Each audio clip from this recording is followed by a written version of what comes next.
अस्सलाम वालेकुम आदाब। वन टीवी के उर्दू खबरनामे में आप सबों का इस्तकबाल है। मैं शहबाज। आगे बढ़ने से पहले देखेंगे हेडलाइंस। शमशाबाद एयरपोर्ट पर तैयारा हादसा टल गया, 144 मुसाफिरीन महफूज। फिल्म अदाकार अल्लू अर्जुन सिंधिया थिएटर भगदड़ केस में मशरूत जमानत, जल्द अदालत में पेश होने का इम्कान। अरविंद केजरीवाल ने वजीर आजम मोदी की तनकीद का दिया जवाब, बीजेपी पर संगीन इल्जामात किए आयद। राहुल गांधी ने हुकूमत पर जोर दिया, तालीम पर ज्यादा खर्च करने की जरूरत पर दिया जोर। तुर्क सदर अर्दोगान का बयान, गाजा में हमारी सदाकत तारीख साबित करेगी, इजराइल के साथ तिजारत रोकने का दावा। गाजा में इजरायली फौज की ताज़ा बमबारी, 77 फिलिस्तीनी शहीद, हलाकतों की तादाद 45,558 तक पहुंची। अब खबरें तफसील से। शहर हैदराबाद के शमशाबाद एयरपोर्ट पर एक बड़ा हादसा टल गया जब मुंबई से आंध्र प्रदेश के विशाखापट्टनम जाने वाली तैयारा में तकनीकी खराबी पैदा हो गई। ताहम पायलट ने फौरी तौर पर इमरजेंसी लैंडिंग करके तमाम 144 मुसाफिरों की जान बचाई।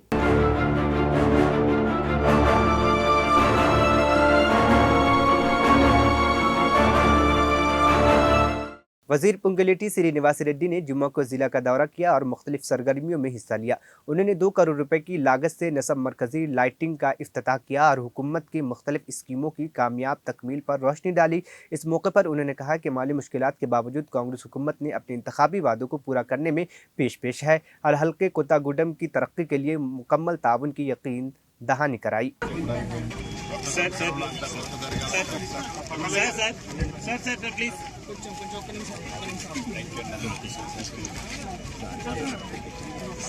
తెలంగాణ రాష్ట్రంలో మార్పు కావాలని, అది ఇందిరమ్మతో రాజ్యంతోనే సాధ్యమని ఇందిరమ్మ రాజ్యాన్ని తెచ్చుకొని సంవత్సరం పూర్తయింది.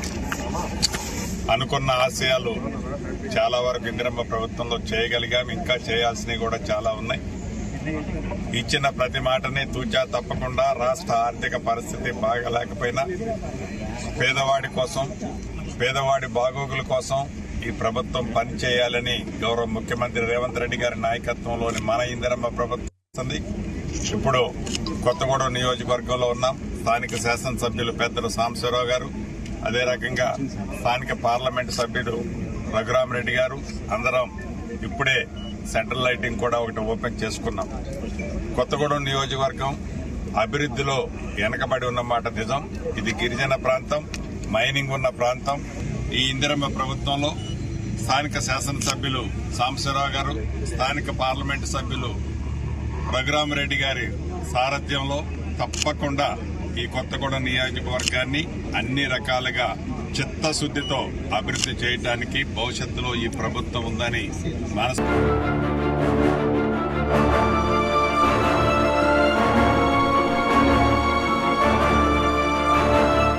फिल्म अदाकार अल्लू अर्जुन सिंधिया थिएटर भगदड़ केस के सिलसिले में जल्द ही नामपल्ली अदालत में पेश होंगे जब वह जमानती मचलका जमा कराने की तैयारी कर रहे हैं। अदालत ने उन्हें 50,000 रुपए की 2 जमानत मचलका जमा कराने के शर्त पर मशरूत जमानत दी और गवाहों पर असरअंदाज होने से ग्रेस करने की हिदायत दी। अदाकार की अदालत में मौजूदगी की मतवक्के है क्योंकि वह जज की जानिब से तयशुदा कानूनी तकाज़ों की तकमील करने के लिए तैयार है। संडे రోజు he has to attend police station అంటే చిక్కడపల్లి పోలీస్ స్టేషన్ అటెండ్ కావాలి.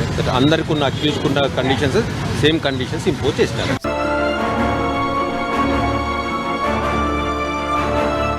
साबिक वज़ीर आला दिल्ली अरविंद केजरीवाल ने वज़ीर आज़म नरेंद्र मोदी की जानिब से आम आदमी पार्टी पर किए गए तनकीद का सख्त जवाब दिया है। केजरीवाल ने मोदी पर इल्ज़ाम आयद किया है कि वह सुलगते मसाइल पर तवज्जो देने के बजाय अपनी तकरीर को जमहूरी हुकूमत को बदनाम करने में सर्फ कर रहे हैं। उन्होंने मजीद कहा है कि बीजेपी को 3 आपदाओं का सामना है और उनके पास दिल्ली के इंतखाबात के लिए कोई वाज़ेह बयानिया नहीं है। आज माननीय प्रधानमंत्री जी दिल्ली आए थे और उन्होंने लगभग 43 मिनट्स का 43 मिनट का भाषण दिया, जिसमें से 39 मिनट उन्होंने दिल्ली के लोगों को और दिल्ली के लोगों द्वारा प्रचंड बहुमत से चुनी हुई सरकार को केवल गालियां देने का काम किया। 2015 में दिल्ली के लोगों ने 2 सरकारें चुनी थी दिल्ली के लिए। दिल्ली के संविधान में एक अजीब सिचुएशन है, दिल्ली हाफ स्टेट है, तो दिल्ली में लोग 2 सरकारें चुनते हैं। कुछ मुद्दे एक सरकार के अंडर में आते हैं और कुछ मुद्दे दूसरी सरकार के अंडर में आते हैं। तो दिल्ली में 2015 में लोगों ने 2 सरकारें चुनी थी, केंद्र सरकार बीजेपी की और दिल्ली सरकार आम आदमी पार्टी की। उसको अब 10 साल हो गए। इन 10 सालों में आम आदमी पार्टी की दिल्ली सरकार ने क्या क्या काम किए, आज अगर आप मुझे बताने के लिए बोलें तो शायद मुझे 2-3 घंटे भी कम पड़ें। इतने काम किए, इतने काम किए, इतने काम किए, शिक्षा में, स्वास्थ्य में, बिजली में, पानी में, सीवर में, सड़क, इतने काम किए हम लोगों ने कि मैं कई घंटों तक काम गिना सकता हूँ। लेकिन जो दूसरी सरकार थी, जो दिल्ली के लोगों ने केंद्र सरकार चुनी थी बीजेपी की, उन्होंने 10 साल में एक भी ऐसा काम नहीं किया जो कि आज प्रधानमंत्री जी अपने 43 मिनट के भाषण में आप लोगों को गिना के गए होंगे।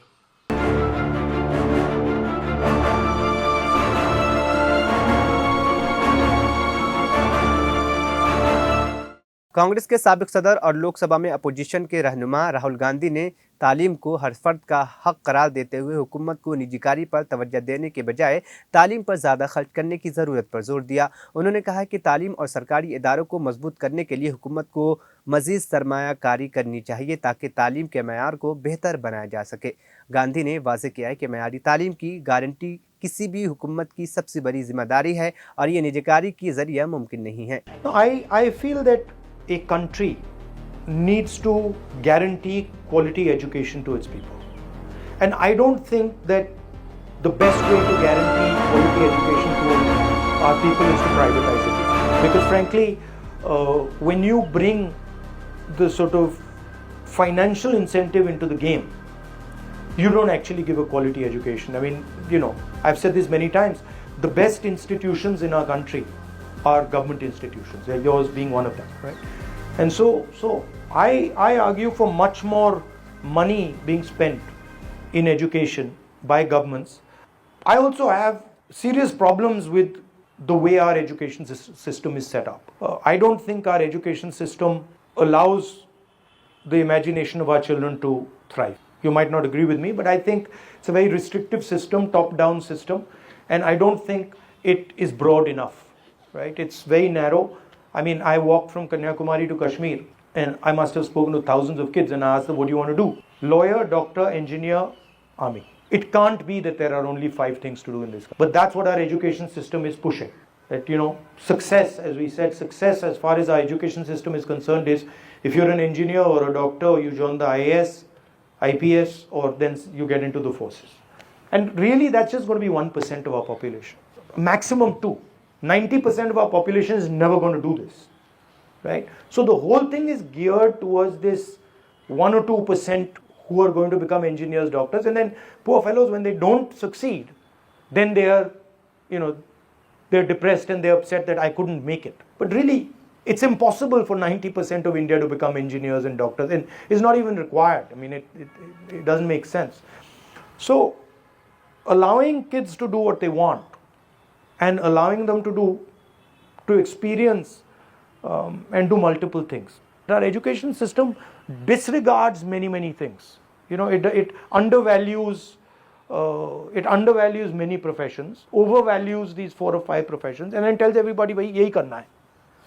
So those are the type of things I would change. What is one of the few important things that you would like to see change in the Indian higher education system? In India, but what I remember in the classroom was there's a very clear hierarchy. There's the teacher and we are students. And that person has a role and we have a role. And that person is going to basically tell us what he knows. So it's very hierarchical structure and knowledge is imparted straight down. And sometimes if the student says, I don't agree or I don't understand, the teacher will be like, listen, keep quiet. And if you do that too many times, he put you at the back of the class, and he'll like his 5-7 so-called, call them toppers or sidekicks or whatever, who will repeat what he says, right? The strength of the American system, which is that they will allow you to express yourself, they will allow you to engage with them, and they will broaden your vision. But where they completely fail and they're not interested at all is in the internal system. So they're very interested in what is outside you, the road, the tree, the animals, everything outside. But inside, they're zero. Literally, they don't even have a concept of it. Whereas in India, we might not be so good at the outside, but we are pretty good, especially our traditional systems are pretty good at introspection, looking inside, self-observation, right? And then we have certain basic principles here, ahimsa, truth, etc., that are very powerful but are not in our education system. Namaste sir, my name is Aman Modda. Sir, what is your vision about the research capabilities, especially in a research institute, considering there is a cut down in research fund and increase in the research consumable and in equipment, sir? In my view, innovation will come broadly from the act of production. The problem is that we are not actually producing. Or the innovation emerges from the act of production. Okay? So that's one problem. The second problem in India is that we don't respect labor. So we don't actually respect the act of production. We respect conceptual work. Our society doesn't respect that physical work done by hand. And so we don't fund that work done by hand. We're not actually respecting the skill. And we're not giving money to the skill. But innovation comes from the skill. Innovation doesn't come from the sky. If you start respecting the carpenter, you start respecting the cook, you start respecting the shoemaker, you start respecting the mechanic, then you will start putting money into his business. And the moment you put money into his business, you'll get innovation. So I think one of the things that I want to push is moving more into the physical production space. So to me, really innovation comes from that space. Put as much money you want in R&D. If you're not actually producing the thing, it'll just be a budget.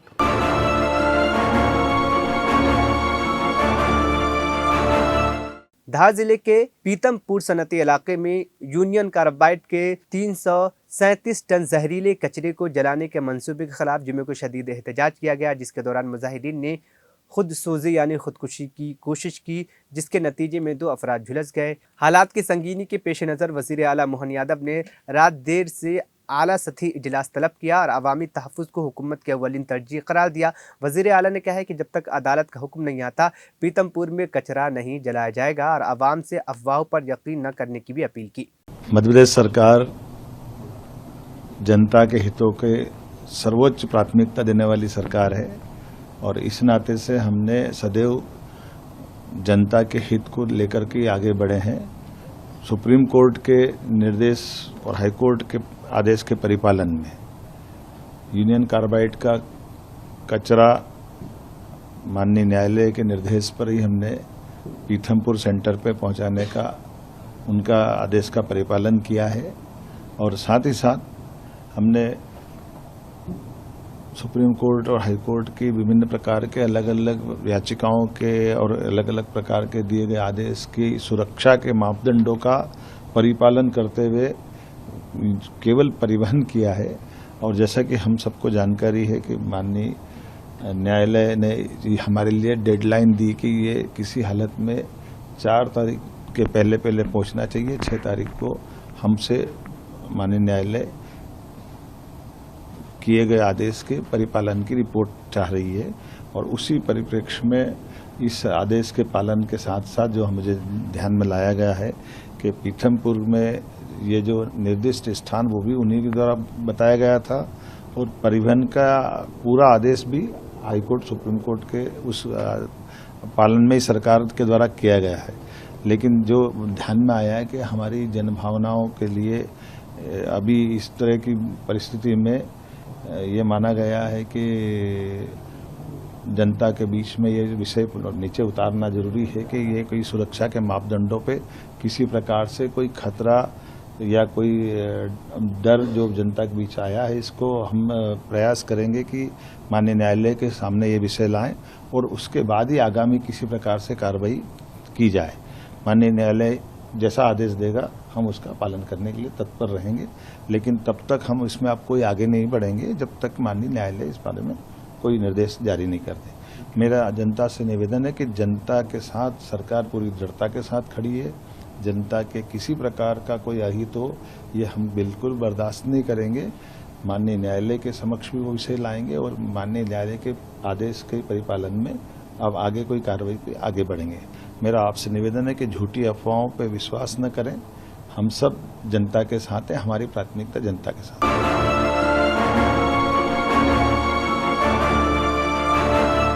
तुर्क सदर Tayyip Erdogan ने Istanbul में तुर्की के assembly की तकरीब से खिताब करते हुए कहा है कि तारीख साबित करेगी कि जैसे शाम में तुर्की के पोजीशन दुरुस्त साबित हुई, इसी तरह गाजा के बहरान में भी तुर्की की सदाकत की तस्दीक होगी। उन्होंने मजीद कहा है कि तुर्की वाहिद मुल्क है जिसने इजराइल के साथ तिजारत को मुकम्मल तौर पर रोक दिया है। एर्दोगान का कहना था कि शाम में 25 साल बाद हुकूमत मुखालिफ ग्रोह की दमिश्क का कंट्रोल संभालने के बाद बास पार्टी के हुकूमत का खात्मा हुआ है।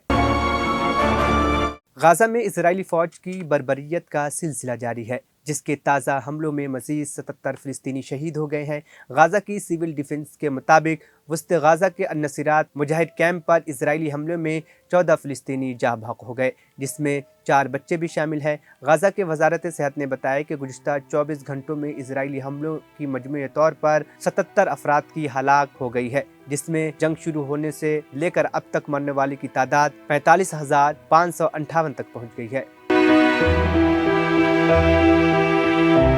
भारत और ऑस्ट्रेलिया के दरमियान सिडनी में बॉर्डर गवास्कर ट्रॉफी का 5वां और आखिरी टेस्ट खेला जा रहा है, जिसके 2 दिन मुकम्मल हो चुके हैं। इस वक्त टीम इंडिया ऑस्ट्रेलिया से 145 रनों से आगे चल रही है। ताहम दिन के अख्ताम तक हिंदुस्तानी टीम ने 6 विकेट गंवा चुकी है। अब ये देखना दिलचस्प होगा कि सिडनी टेस्ट के चौथी इनिंग में हिंदुस्तानी टीम ऑस्ट्रेलिया को कितना बड़ा हदफ दे सकती है। आखिर में हेडलाइंस फिर। शमशाबाद एयरपोर्ट पर तैयारा हादसा टल गया, 144 मुसाफिरीन महफूज। फिल्म अदाकार अल्लू अर्जुन सिंधिया थिएटर भगदड़ केस में मशरूत जमानत, जल्द अदालत में पेश होने का इम्कान। अरविंद केजरीवाल ने वजीर आजम मोदी की तनकीद का दिया जवाब, बीजेपी पर संगीन इल्जामात किए आयद। राहुल गांधी ने हुकूमत पर जोर दिया, तालीम पर ज्यादा खर्च करने की जरूरत पर दिया जोर। तुर्क सदर एर्दोगान का बयान, गाजा में हमारी सदाकत तारीख साबित करेगी, इजराइल के साथ तिजारत रोकने का दावा।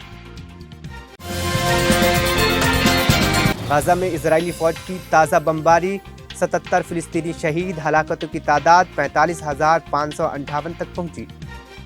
1 TV उर्दू खबरनामा यहीं पर इख्तिताम पसीद हुआ। मुझे दीजिए इजाज़त, फिर होगी कल मुलाकात। अल्लाह हाफिज़।